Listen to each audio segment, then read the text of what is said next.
ಪೆರಾಜೆ ಶಾಲೆಯಲ್ಲಿ ಒಂದು ಮತದಾನ ಪ್ರಕ್ರಿಯೆ ನಡೆದಿದ್ದು 103 ವರ್ಷದ ಲಕ್ಷ್ಮಿ ಅವರು ಮತದಾನವನ್ನು ಮಾಡಿದ ಬಗ್ಗೆ ಮಾಹಿತಿ ಇದೆ. ಗಾಲಿ ಕುರ್ಚಿಯಲ್ಲಿ ಆಗಮಿಸಿದ ಅವರು ಮತದಾನವನ್ನು ಮಾಡಿದರು. ಅಂದರೆ ಹಿರಿಯ ವ್ಯಕ್ತಿಯೊಬ್ಬರು ಮತದಾನ ಮಾಡಿದ ಒಂದು ಮಾಹಿತಿ.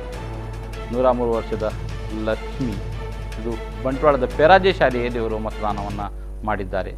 ಇವರು ಬಡೇಕೋಡಿ ನಿವಾಸಿ, ಬಂಟ್ವಾಳ ತಾಲೂಕಿನ ಬಡೇಕೋಡಿ ನಿವಾಸಿ ಲಕ್ಷ್ಮಿ ಅವರು ಈಗ 103ನೇ ವರ್ಷದ ಹರೆಯದಲ್ಲಿದ್ದಾರೆ. ಸೊ ಇವರು ಮತದಾನ ಪ್ರಕ್ರಿಯೆಯಲ್ಲಿ ಭಾಗವಹಿಸಿದ್ರು. ಗಾಲಿ ಕುರ್ಚಿಯಲ್ಲಿ ಅಂದರೆ ಚುನಾವಣಾ ಆಯೋಗ ವಯಸ್ಕರಿಗಾಗಿ ಮತ್ತು ಅಶಕ್ತರಿಗಾಗಿ ಗಾಲಿ ಕುರ್ಚಿಯ ವ್ಯವಸ್ಥೆಯನ್ನು ಮಾಡಿದೆ. ಈ ಗಾಲಿ ಕುರ್ಚಿಯಲ್ಲಿ ತನ್ನ ಕುಟುಂಬದ ಸದಸ್ಯರೊಂದಿಗೆ ಬಂದ ಲಕ್ಷ್ಮಿಯವರು ಮತದಾನವನ್ನು ಮಾಡಿದ್ದಾರೆ. 103 ವರ್ಷದ ಲಕ್ಷ್ಮಿ